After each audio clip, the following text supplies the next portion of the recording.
People will put their best life on Instagram and on social media. They won't show you the troughs, they'll only show you the peaks. So like, you just focus on you, and because you'll get demotivated. You look at other people and what they're doing, and it'll just make you feel shit. Yeah. Like, just focus on yourself and always be self-critical.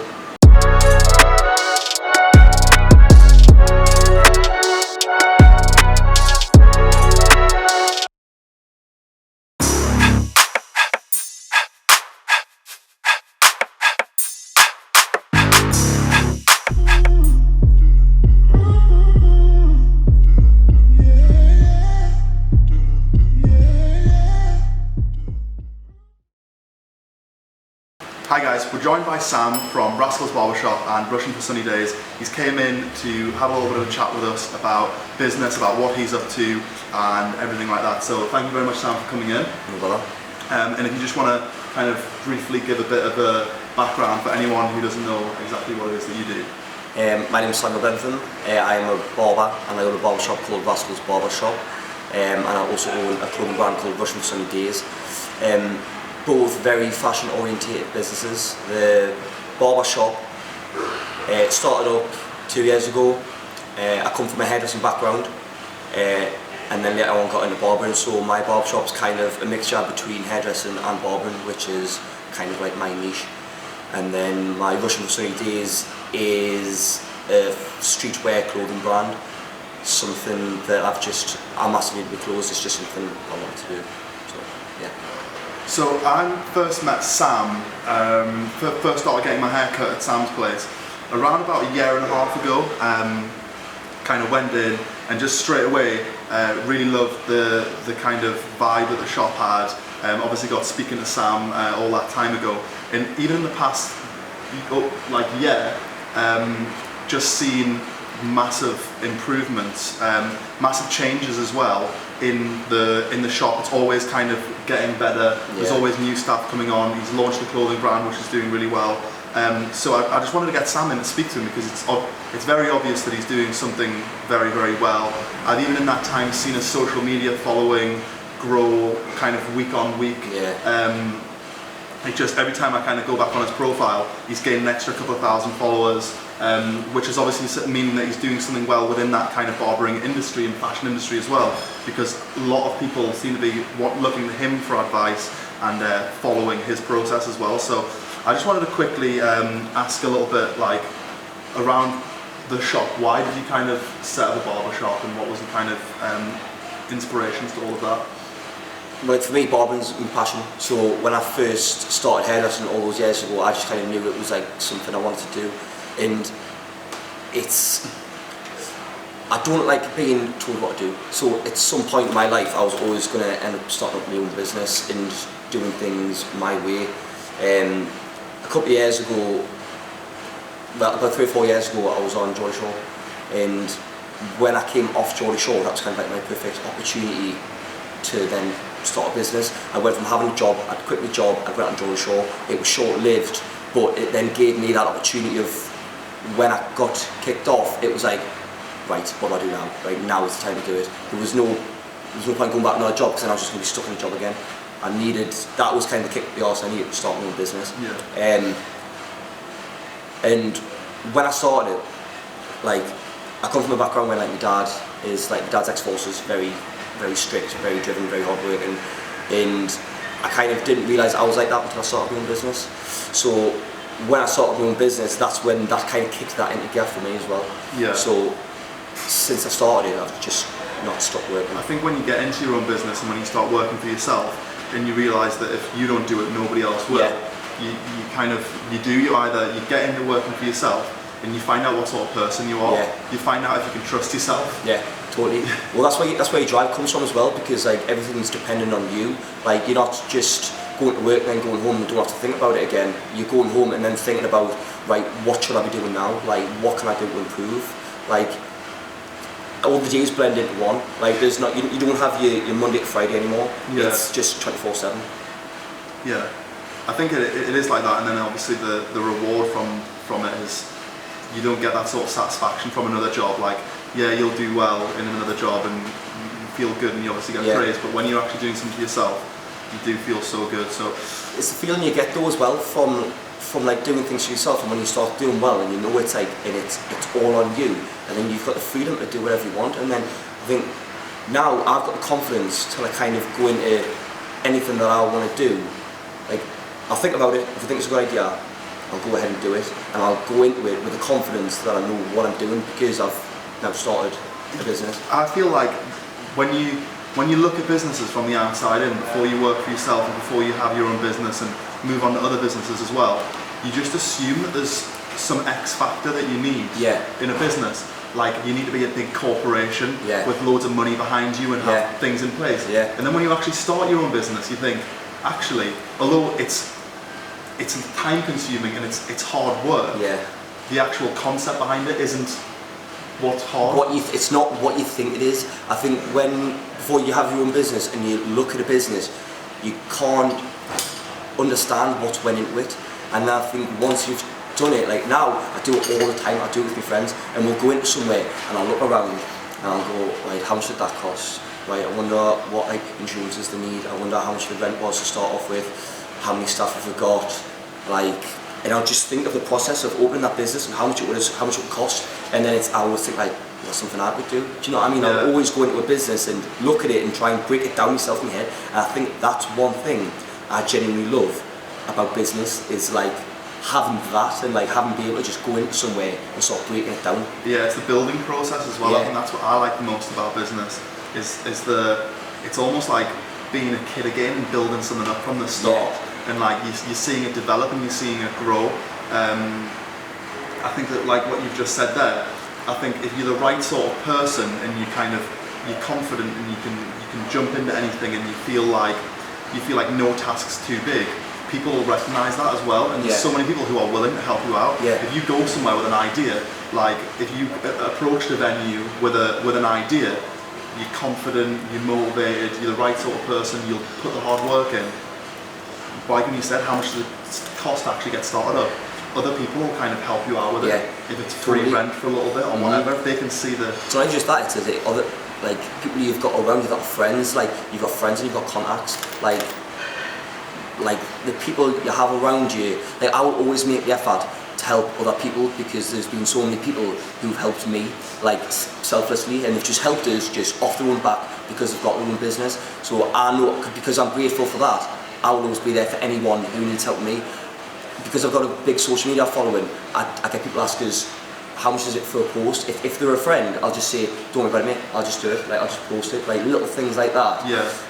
Don't mean nothing to me. It costs me absolutely nothing to do that, but it's a big hand for someone else. 100%. People don't forget that. How important do you think networking is for you? Mate, massive. Honestly, like before I had the barber shop, so like when I first started hairdressing, I was also a promoter. So the promoting side of things was like my networking. So like I built up a client base pretty quick because I was going to hairdressers, and then on the night time I was going out and I was working in bars. I was pushing bars, but I was also saying, I'm a hairdresser, I'm a barber, if you want a haircut, here's my card, I work in a salon. So then they would come into the salon, and then I'd also be like, when they're in the salon, I would be like, are you coming out tonight? I'm coming out tonight, Wednesday night, which day it is, are you coming? Do you know what I mean? So I had two jobs that complemented each other, and that started off my network. Yeah, I think I've spoken a little bit about this before, and I think barbering is quite a similar one to personal training, which is my background, and I think Sam will agree with this. You'll meet people that you never usually get to speak to.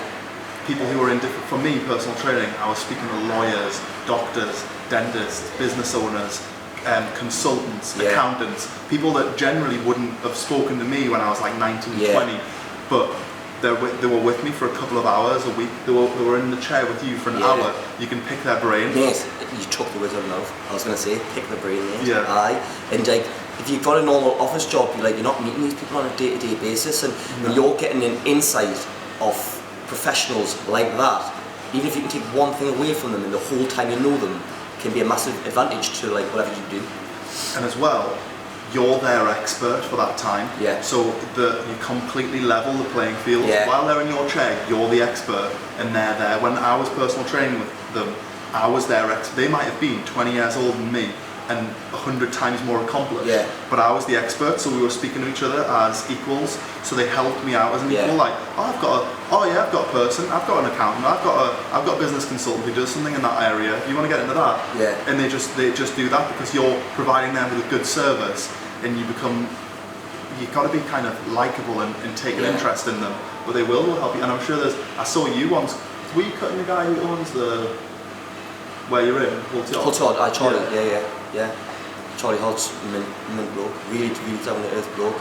Like, and for like for what he does and like what he owns and like what he's achieved, like he's such an old bloke. Like, I would genuinely go for him. He's a laugh. Like, the lads in the shop love him. I mean, he's just a really nice bloke. But like, even like you were saying before, like with being plus and being a barber, like that time that you have with these people, the clients, yeah, you bring them down to the level, but at the same time, there's not a lot of time where like blokes will just sit and have like one conversation. It's a little bit like counselling. Mate. It's a little bit of like when I've got a lad in my chair and he might be stressed and like his life might revolve around like going to work and going home and being his last, and then like, and that's it, and they don't have a lot of one-to-one time with someone. And like, I'm a very open person and I'm quite really insightful, and I like to like dig deep with stuff, and if they've got anything that they want to talk about, like I'm always there to talk, and like I'll always give my honest opinion and I'll try and help where I can. And I think a lot of people, when you're willing to give that to them, like they have a lot of respect for you. Yeah. And I think like having that builds unintentionally builds a network, but as well like brings you down to puts you on the same level. Yeah, I think one massive thing from there is being a good people person and having a lot of time for people will get you so much further than you would assume that it would. Yeah. Just being a good person and just being willing to chat to people and like just giving a shit. Yeah, just giving a shit. Honestly, it can get you so far. People appreciate it so much. And I like, even when I pull up outside, I don't do this in many places. Like 90% of the time, as I walk through the door, I'm laughing. Yeah. I know it's going to be funny, and that's got to be a good thing for any business. And you bring a good energy into the shop as well. I laugh as I'm walking like through the door. Yeah. I get like a stupid smirk on my face because I know it's going to be funny, and I go in like. So that if you can build an energy in your business like that, which is infectious, and people want to come in and chat, and they genuinely would come in even if they weren't getting their hair cut for a laugh. If you can get people to come to your business, they would come just for the. It's not just about the haircut; it's about the experience. Yeah, and a lot of barber shops, I think, can be quite intimidating. And I think it's just down to a lot of barber shops. People don't want to be barbers, and they don't genuinely enjoy the job, and they don't want to be there. I've got staff that love the job and want to be there, so they're in a good mood when they're at work. They're always in a good mood, so that brings good energy. If you're working in a barber shop where the people don't really want to be barbers, they're just there, they're just working, like they're going to be in a shit mood, and like there's not going to be that energy. So like people just come in, get the haircut, and that's it. Yeah. Like with mine, I always think it's kind of like school play yard a bit. Do you know what I mean? It's just got that like playful energy. That brings us on quite nicely to the next bit, which is recently you had a rebrand. Yeah. Which I thought was amazing for a couple of reasons. And it's something that I'll let you talk about, and then I'll kind of say what I thought about it. And I think it was pretty similar on mine. Yeah. It was originally called Bentham's Barbershop, and I actually went and did it was like a workshop day with a barbershop called Ruga Barbers, and Alan is one of the owners of Ruga Barber. He spoke about when it comes to branding, like if your name's on it, someone is always going to come to Bentham's looking for Bentham, like, and that really got us thinking about like, because now like so for instance like I don't work a Tuesday in the shop anymore, so I've worked 4 days a week. So people go in there on a Tuesday and it's Bentham's Barbershop, they're going to be like, where's Bentham? Yeah. Do you know what I mean? Whereas Rascals is us as a collective. Yeah. And it's better for marketing, and it's just a better brand name. Like if you start pushing into products and things like that, like Rascals just works. It's still masculine, but it's playful and it's youthful. Yeah. So it kind of like, if you could see Rascals on a shelf in Boots, and people would buy it. Do you know what I mean? It's scalability. Yeah, I think totally. if you can start thinking about start putting, the reason people put big policies and procedures into big corporations is because it's not just there for no reason. It's to help the scalability, so that you can pick that product up and you can put it anywhere and it works. And I think, like you said there, obviously if people are coming in expecting Bentham and Bentham's Barbers, but now they're expecting Rascals, you build someone in, you take someone in, and you personally make sure that you take them to the Rascal, the level that they need to be a Rascal. And then it's scalable. You open up a Rascals in Liverpool, you open up a Rascals in Birmingham. You make sure that the ethos is right, and you make sure that you get that. You'll probably send one of the guys, do you know what I mean, to oversee it. Now I've got a group of lads who are well trained, so people come to the shop for Rascals, like they don't come from me. It's just, that's who we are. I genuinely do not mind. I usually go with the same person, but I genuinely do not mind who I get when I go, and I think that says a lot, because I think they wouldn't be here if they weren't any good. So I think when it came as well, when it comes to stuff, like when I've been looking for stuff, I've had like a lot of people apply, and I've went through. When I have an interview with them, it's a very, very informal interview. I'm trying to meet them as a person, and I want to see one if actually genuinely like barbering, because I think you can be an alright barber, but you might not necessarily love it. And if you don't love it, you're not going to care about being better. You're just going to be like, right, I'm as good as I need to be, and that's it. If you've got a group of lads who are good people, who are a good laugh, who genuinely love the job, you're just going to keep growing and growing and progressing as barbers, and that's what I want in my shop. So we have staff training quite regularly. Like at least we'll have like a staff training day a month. I mean, I've been chock at the minute, so I've kind of like neglected it a little bit. But when I get in a good flow, I'm doing it like every other week. I do like a Tuesday now. So on a Tuesday morning, when all the lads are already in the shop, I can go in for an hour, do a haircut, or just teach them a few things. But like after we've done staff training, the motivation I see in them is like unreal. Like, I love it. That's one thing I love, is like seeing how buzzing they are after learning a few things, and that's meant for me, and that's like something I can give to them, because they're constantly giving me, they constantly work their arses off, and they push their social medias for me. Do you know what I mean? I mean, they push it for them, but they push the shop, and that's obviously good and for like, you. And the then better again, the better you do. Exactly, and again, that's when I come back to the energy of the shop. That little bit of time you have with them, training them to be better, like makes them happy on the shop, which creates a better atmosphere. People appreciate it because nobody wants to stay in the same place. Yeah, totally. You don't want to be stood still. They don't want to be stood still. Everyone wants to be progressing. Like, I wouldn't want to be stood still. Like, I always want to be better, so why would they be any different? Yeah, 100%. Next one. So, in terms of, obviously, I see a lot of people messaging you, and I notice you've done a lot of videos, like with little tutorials aimed at other barbers. What sort of advice would you give to other barbers, or people wanting to get into the industry as a self-employed barber, or other barbers who are in there and they're just thinking, right, what can I do now to make myself the best? One, I think, don't go into barbering unless you genuinely think you want to do it, because I think the problem is now is barbering is quite a cool job to do. So like people will go into it to get a photo and put it on Instagram because being a barber's cool. Do you know what I mean? Rather than actually doing it because it's what you want to do. Because if you don't want to do it, like, you're not going to get any better. At the same time, if you genuinely love it and you're going into it, don't look at what everyone else is doing. Like, just focus on yourself, because people, like, I'm trying to how to word this. So, as if people will put their best life on Instagram and on social media, they won't show you the troughs, they'll only show you the peaks. So, like, they might put a photo on Instagram for a haircut and it might be styled really well and look really good, but if you were there and behind the scenes, it might not be as great as you think.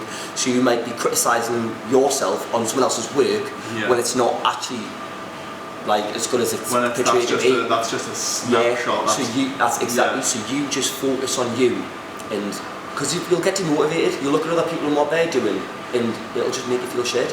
Like, just focus on yourself and always be self-critical.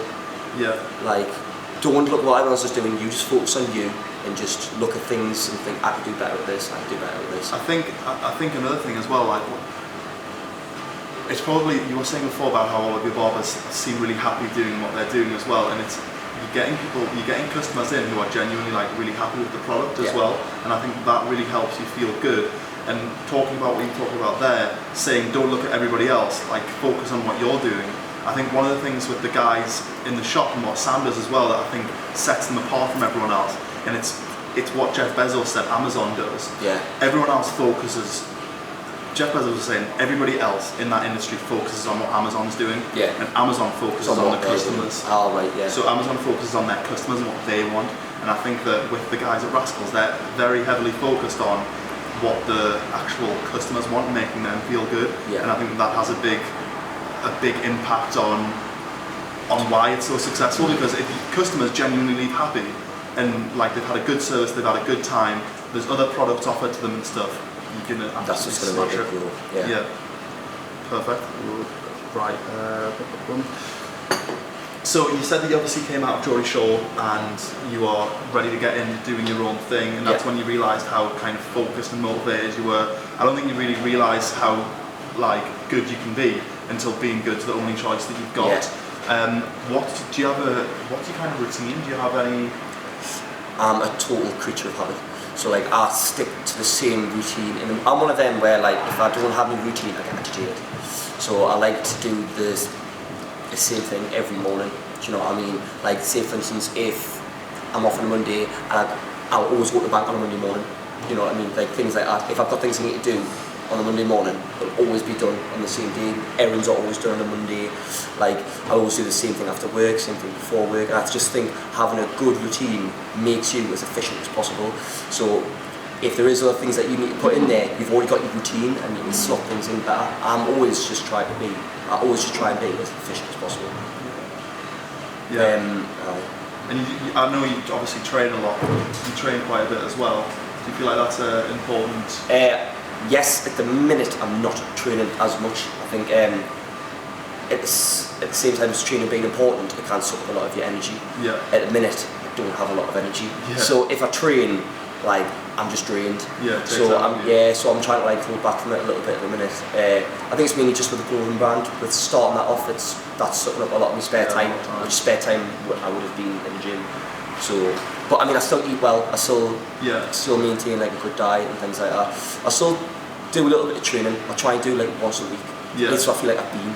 I mean, I think as well, if you're eating well and you're feeling good, I think that people probably I did until I saw the guys, like how much they were actually on their feet and how many hours they were actually doing. Now that you can got social media, Instagram stories, you can actually see a person's full day, which you didn't used to. You saw a picture a day of a haircut, and it doesn't put into perspective. Like when how much you're actually doing. Yeah, when you showed me a diary, it looked like my PT. When I was PTing full time, it looked like my PT diary, and it's just 20-minute break, and they're on their feet. I know it doesn't sound like a lot, but if you have to stand up for 12 hours a day, it's a lot of time to stand up. Yeah. You don't realise how much it is until you do it. It's even just like talking and like having like holding conversations all day, greeting people all day, and just being active like for the full day. I think that's why like having a good diet's so important, because like food is fuel, and like if you don't, like say for instance if you weren't putting like the proper fuel in your car, like your car's gonna break. So like I think it's the same with your body. So like try and have like I get all my meals made for us, and I try and have like a couple of them a day, and like I'll still eat a bit of rubbish on that, like, but I feel like if I don't eat properly, like I'm just knackered. Yeah, and if you don't look good, like it's not setting a great example. Like people need to aspire to look. Just looking after yourself, isn't it? Like, look after yourself, because that's what you essentially do for people. Yeah. So moving on to something that I've been really excited about since you kind of said that you're going to be doing it, Russian for Sunny Days, the clothing brand. What's the ideas behind it, and where do you see it going? The idea behind it is just like kind of create a brand that goes off my style and like me business partner's style as well.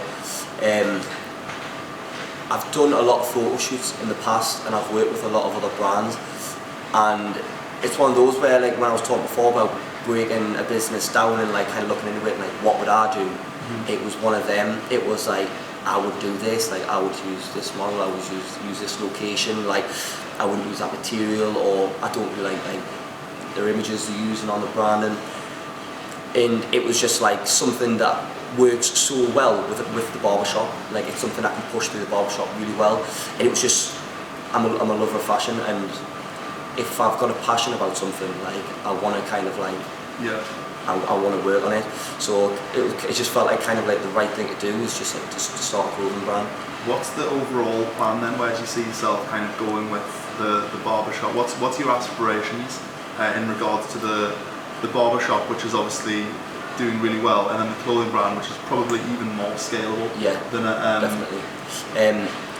I just want like an internationally recognised brand or brands. Like I think with it being scalable, I think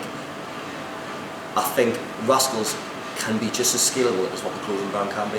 I think when you start to look into hair products, yeah, it's like look at L'Oreal. So that's where you kind of can see yourself going with the going more down the product route. So look at like more so with like when I used to work at a salon, like if we had the likes of like L'Oreal, Schwarzkopf and like Kleinol and like all these products which were just being sold like all over the world. Yeah. And it's like if you can build a brand like Rascals, and try to build as much as you can, it gets recognised, and then that pushes people onto your products.